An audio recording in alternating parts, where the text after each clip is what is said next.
Okay, so the question is, do specific sectors of the building industry accept the need for qualification and actively prefer qualified workers and technicians, even though their compensation may be higher? I think it's difficult to give a unique answer to it. As I said, it has to start from a risk assessment and an assessment of the cost and benefit. If I look to our own Belgian context, we have quite some, let's say, interaction with the stakeholders.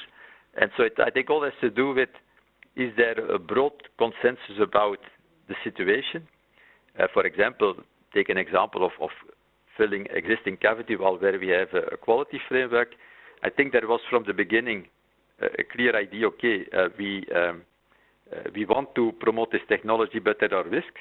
So without, let's say, having a framework where the risks will be limited, it is too dangerous to put the system on a broad scale in the market. And so in close collaboration with the stakeholders, I said, indeed, yes, we think there should be minimum competence of at least one person on each work site. So we have organized together with the stakeholders a training and an examination. And in parallel, they agreed, so there should be regular inspections on site by a third-party organization to check that a number of conditions are achieved. So that's an example where, in collaboration with the stakeholders, I think there was a broad support.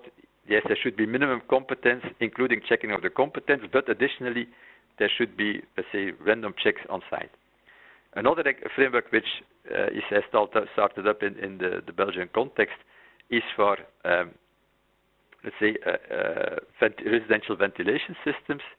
And there, clearly, the opinion of, let's say, a number of important stakeholders was, we are not in favor of imposing certification of installers in terms of, or designers in terms of design and execution of ventilation systems, but there was a support for saying, okay, we think it's good that the results, so whether it's airflow rate or other performances, is, let's say, communicated in a framework with third-party control, whereby randomly this third-party organization on site verifies that the declared performances are correct.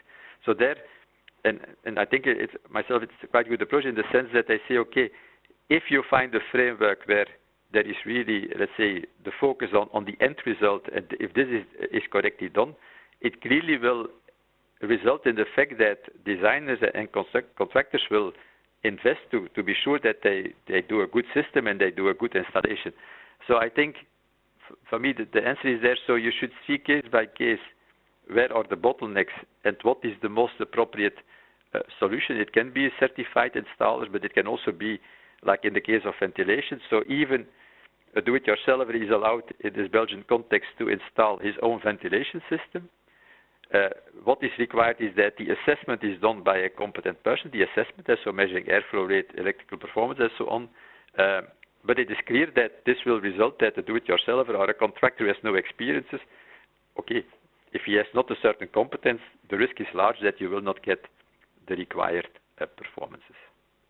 I hope this answers the question.